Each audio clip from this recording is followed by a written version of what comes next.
අද ඩොක්ටර් අපේ පුස්තකාලයට ආපු එක ගැන හරි සතුටුයි. ඩොක්ටර් මොකද හිතෙන්නේ පල්ලිපෙත්ත පුස්තකාලය ගැන? ඇත්තටම මටත් ඉතාම සතුටුයි. මටත් මේ ලොකු ඉතිහාසයක් තියෙනවා මේ පල්ලිපෙත්ත පුස්තකාලය ගැන. මම උසස් පෙළ සාමාන්‍ය පෙළ කරන කාලේ මේ පල්ලිපෙත්ත පුස්තකාලේ මම සමාජිකයෙක් මුල්ම කාලේ සමාජිකයෙක්. අනේ අහන්න සතුටුයි. එතකොට 1992-3 වගේ කාලේ මම මේ පුස්තකාලේ සමාජිකත්වය ලබා ගත්තේ. එතකොට ඒ නිසා මටත් ඇත්තටම සතුටුයි දැන් මේ ඩොක්ටර් එතකොටත් මේ වගේම පොත් තිබුණාද? ඒ කාලේ පොත් 3000ක් විතර වගේ තියෙන්නේ නැති. දැන් මේ වෙනකොට අපේ මේ පුස්තකාලේ පොත් 10000කට ආසන්න පොත් ප්‍රමාණයක් තියෙනවා. 10000කට ආසන්න නේ. ආසන්න පොත් ප්‍රමාණයක් තියෙනවා. ලොකු පාඨක සමාජයක් තියෙනවා. ඉතින් මේ පල්ලිපෙත්ත පුරවරේම ජනතාව මේ පුස්තකාලයෙන් ප්‍රයෝජන ගන්නවා පොත්පත් කියවන්න දරුවෝ නිතර මෙතන පැමිණෙන තැන. දැන් ඩොක්ටර් ගොඩක් වෙලාවට දෙමව්පියන්ට තියෙන ප්‍රශ්නයක් තමයි ළමයි ෆෝන් එකට බැහැ වෙලානේ. අනිත් එක තමයි පොත් කියවන්නෙම නැහැ ටීවී බලනවා. ඒ වගේ දැන් ළමයි පුස්තකාලයට ගෙන්න ගන්න අපි මොනවද ඩොක්ටර් කරන්න ඕනේ? දැන් නොමිලේ සමාජිකත්වයේ දෙනවා කියලත් මට ආරංචි වුණා. ඇත්තද ඩොක්ටර්? ඔව් ඇත්ත. ඇත්තටම දැන් මේ ගැටලුව ප්‍රධාන ගැටලුවක්. මේ සමාජය ගත්තන් පස්සේ ඉස්සර පොතපත කියවුව දරුවෝ දැන් ඉතාමත්ම අඩු වෙලා තියෙනවා. ඒ කතාව ඇත්ත. ඒක හැම තැනකම නැගෙන මෙසිවිල්ලක්. හැබැයි නමුත් අපි දැන් මේ මෙසිවිල්ල ගැනම හිතේ තයින් නැතුව අපි මොකද්ද මේකට කරන්නේ? ඒක ගැන අපි කල්පනා කරුවාට පස්සේ අපේ ඇඹිලිපිටිය ප්‍රාදේශ සභාවේ සභාව විසින් තීන්දුවක් ගත්තා. අපේ මේ අපිට ඇඹිලිපිටිය ප්‍රාදේශ සභාවේ පුස්තකාල 4ක් තියෙනවා. ඒක එකක් තමයි මේ පල්ලෙබැද්ද, අනිත් එක උඩවලව, කුට්ටිගල සහ පනාමුරක විදියට. මේ අපේ තියෙන මේ සෑම පුස්තකාලයකම සමාජිකත්වය මුදලක් අය නොකර නොමිලේ සමාජිකත්වය දෙමු කියලා අපි 2026 මේ අවුරුදු දෙසැම්බර් 31 වෙනකන් නොමිලේ සමාජිකත්වය පිරිනමනවා. අපි සෑම දරුවෙකුටම ගම්වාසීන්, ප්‍රදේශවාසීන්, පුරවරයේ ඉන්න මේ බල ප්‍රදේශයේ ඉන්න හැමෝටම විවෘත ආරාධනාවක් කරනවා. ඔබලා හැමෝම එන්න. මේ පුස්තකාලේ දසදහස් ගණනින් පොත් තියෙනවා. ඉතා වටින පොත් තියෙනවා. පැරණි පොත්පත් තියෙනවා. මේවා පරිශීලනය කරමු. මේවා ඉගෙන ගමු. කියවීමේ මිනිසා සම්පූර්ණ කරයි කියලා අපි ඉගෙනගෙන තියෙනවා. ඒ නිසා ඒක ඉතාමත්ම සත්‍ය කතාවක්. අපි හැමෝම දැනුවත් වෙමු. නිතර කියවමු. මේ කියවීම තමයි මේ යහපත් සමාජයක් සකස් කරන්න අපිට තියෙන හොඳම අඩිතාලමක් වෙන්නේ. පොත් විතරක් නෙවෙයි ඩොක්ටර් දැන් පත්තරත් තියෙනවානේ කිහිප වර්ග කිහිපයක්ම තියෙනවානේ. දිනපතාම පත්තරත් එනවානේ. ඔව් ඒ වගේම දිනපතා පත්තර ටික කියව ගන්න පුළුවන් ඔබට. ඒ වගේම අපි මේ පාඨක සමාජයක් තියෙනවා. අපි ඔබට ඒ වගේම විවෘත ආරාධනාවක් කරනවා. අපි මේ මාසේ පොසොන් පොයට පහුවෙනිදා 30 වෙනිදා අපි පොසොන් බැති ගී ප්‍රසංගයක් කරනවා උඩවලවේ. මේ පුස්තකාල 4 එකතු වෙලා තමයි කරන්නේ. පුස්තකාල පාඨකයෝ එකතු වෙලා කරන්නේ. මේ සඳහා අවට තියෙන පාසල් වල දූ දරුවෝ එතන පැමිණෙනවා. 30 වෙනිදා අඟහරුවාදා සවස් 5ට වලව හන්දියේ උඩවලව හන්දියේ මේ වැඩසටහන කරන්නේ. ඒ වගේම අපි සැලසුම් කරලා 2026 ජූනි මාසේ 31 වෙනිදා 30 වෙනිදා 30 සවස් 5ට. ඒ වගේම අපි සැලසුම් කරලා තියෙනවා මේ වෙනකොට අපි අන්තර් පුස්තකාල වැඩසටහනක් සිද්ධ කරන්න. ඒ කියන්නේ මේ අපේ තියෙන පුස්තකාල 4 තියෙන පොත්පත් හුවමාරු කරගෙන පල්ලෙබැද්දේ තියෙන පුස්තක පොත් ටික අපි උඩවලවට දීලා උඩවලේ තියෙන අලුත් පොත් තියෙනවා. හොඳයි ඇත්තටම. අලුත් පොත් ටිකක් මේ ගන්න වෙනවා. ඒ නිසා ඒකත් අපි ලබන මාසේ ඉඳන් ක්‍රියාත්මක කරන්න පටන් ගන්නවා. ඒ විතරක් නෙවෙයි අපි කල්පනා කරගෙන ඉන්නවා ගමට මේ පුස්තකාලය අරගෙන යන්න. සමහර ගම් තියෙනවා දුෂ්කර ගම් දරුවන්ට සමහරට එන්න අපහසුයි. ඈත පිටිසර ගම් තියෙනවා. ඒ නිසා මේ ගමට අපේ තියෙන මේ පුස්තකාලේ තියෙන පොත් ටිකක් අපි වාහනයක දාගෙන ගමට ගිහිල්ලා ගමත් එක්ක එකතු වෙලා ළමයි ටික එකතු කරගෙන ඒ ගහක් යට වාඩි වෙලා මේ පොත්පත් ටිකක් කියවමු කියලා. Mobile library. දැන් සමහර අය ඩොක්ටර් චෝදනා කරනවා මේ පුස්තකාලේ බැඳෙන්න අපකරුවෝනි, ගාමිණී නිලධාරියෝනි. ඉතින් එහෙම වගකීමක් තියෙන්න ඕනි. හැබැයි උවමනාව තියෙන කෙනාට මේවා ප්‍රශ්න නෙවෙයිනේ.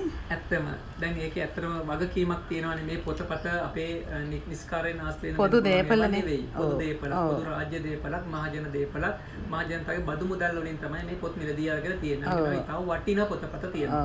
ඒ නිසා මේවා කවුරු හරි කෙනෙක් මේ පොත් පරිශීලනය කරනවා නම් ඒකට වගකීමක් තියෙන්න ඕනේ. ඒ නිසා තමයි අපකරුවෙක් ඕනේ. ග්‍රාමීණධාරීතුමෙක්ගේ පදිංචි සහතිකයක් අවශ්‍ය වෙනවා. මොකද අපේ මේ අපිට බලය තියෙන්නේ අපේ ඇඹිලිපිටිය ප්‍රාදේශ සභාව බල ප්‍රදේශයේ අයට මේ පොතපත දෙන්න.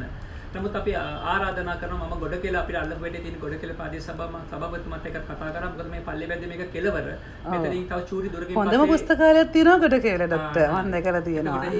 ඒ අපි දැන් මෙතනින් එහා ඉන්න දරුවන්ටත් ගොඩ ප්‍රදේශ අපිට අපි අවස්ථාවක් දෙන්න සූදානම් ඒ දරුවන්ටත් මේ පොතපත කියවන්න. මම අතනදී කියාගෙන ආවි දැන් අර අන්ත පුස්තකාල වගේම ජංගම පුස්තකාල සටහනත් වගේම අපි ඊට පස්සේ කල්පනා කරන් ඉන්නවා මේ පුස්තකාලවල තියෙන දරුවන්ගේ දක්ෂතා එකට එකතු කරලා කවි ගී නිසඳස් චිත්‍ර ඡායාරූප මේ වගේ දේවල් එකතු කරලා සංගරාවක් විදිහට නිර්මාණය කරන්න. එතන ඇඹිලිපිටිය ප්‍රාදේශ සභාවේ පුස්තකාල පාඨක සමාජයේ විසින් සංගරාවක් නිර්මාණය කරන්න අපි අදහසක් තියෙනවා.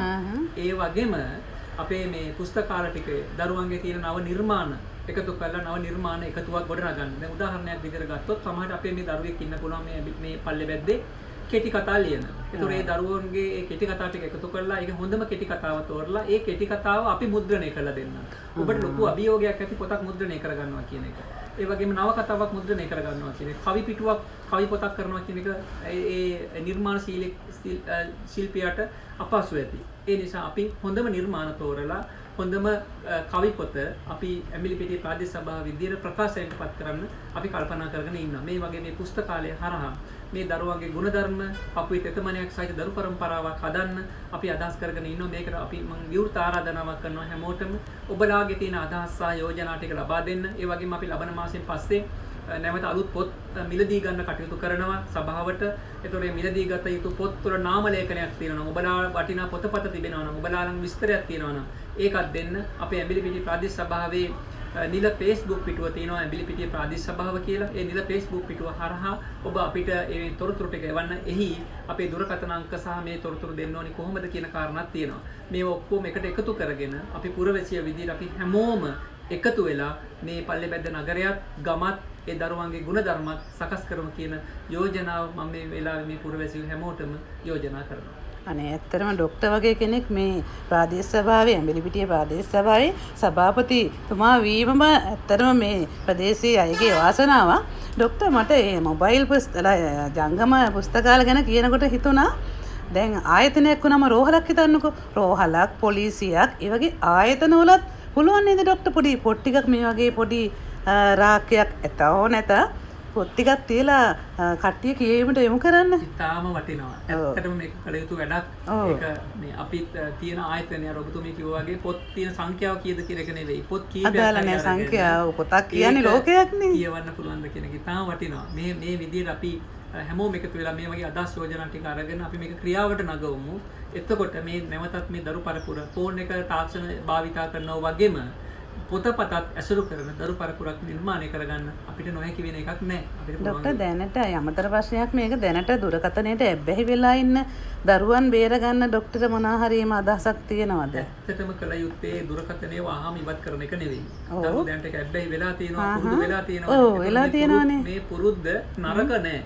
මොකද දැන් ඉන්න අලුත් පරම්පරාව ගත්තන් පස්සේ ඒ කට්ටිය නව තාක්ෂණයත් එක්ක ඉදිරියට යන කණ්ඩායමක් විද්‍යාවේ දියුණුවත් එක්ක ඒ වර්තමාන නූතන විද්‍යාවත් එක්ක ඉදිරියට යන කණ්ඩායමක්. ඒකසේ යා යුතුයි. හැබැයි මෙතන තියෙන ගැටලුව තමයි මේකේ සමබරතාවය නැති නිසා. එතකොට ෆෝන් එක භාවිතා කරනවා වගේම ඇබ්බැහි නොවි ඒ ෆෝන් එකෙන් කරන් තියෙන කටයුතු එකෙන් කරන ගමන් ඒ වගේම මේ බාහිර සමාජයත් එක්ක මේ පොතපතත් එක්ක ඇසුරු කරලා කවි ගීත සාහිත්‍යයත් එක්ක එකතු වෙලා ගමේ තියෙන ආගමික කටයුතුත් එක්ක සමාජයේ තියෙන සුබ සාධන වැඩත් එක්ක ගමේ තියෙන ශ්‍රම දානයේද දැන් මේ දවස් ටිකේ දැවැන්ත ඩෙන්ගු අවදානමක් කියන කාර්යයක් මේ. එතකොට මේ ඩෙන්ගු මර්ධනය කිරීම සඳහා අපි කොහොමද සමාජය ඉදිරිපත් වෙන්නේ? ඒතොර ඒක ෆෝන් එක හරහා ඔබට පුළුවන් යම් ඒ ෆෝන් එකේ ඉන්න දරුවන්ට ඒක කරන්න. ඒ වගේම ඊට අමතරව මේ සමාජයට එළියට බැහැලා සමාජයත් එක්ක කටයුතු කරුවොත් මේ ෆෝන් එකට ඇබ්බැහි වෙලා හිටියා කියලා එහෙම ගැටලුවක් මතුවෙන්නේ නැහැ. ඒක සමබර කර ගැනීම තමයි ඇත්තටම අවශ්‍ය කාරණේ. ෆෝන් එක ඉවත් කිරීම නෙවෙයි, තාක්ෂණය ඉවත් කිරීම නෙවෙයි මේකට විසඳුම.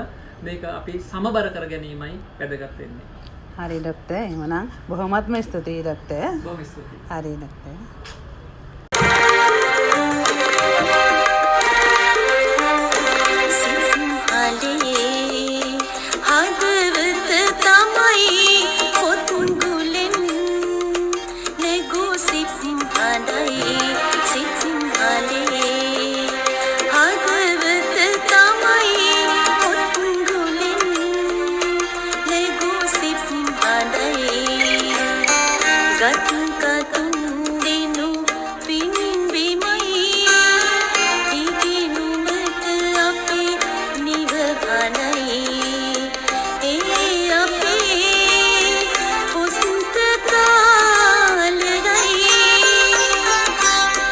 Kalın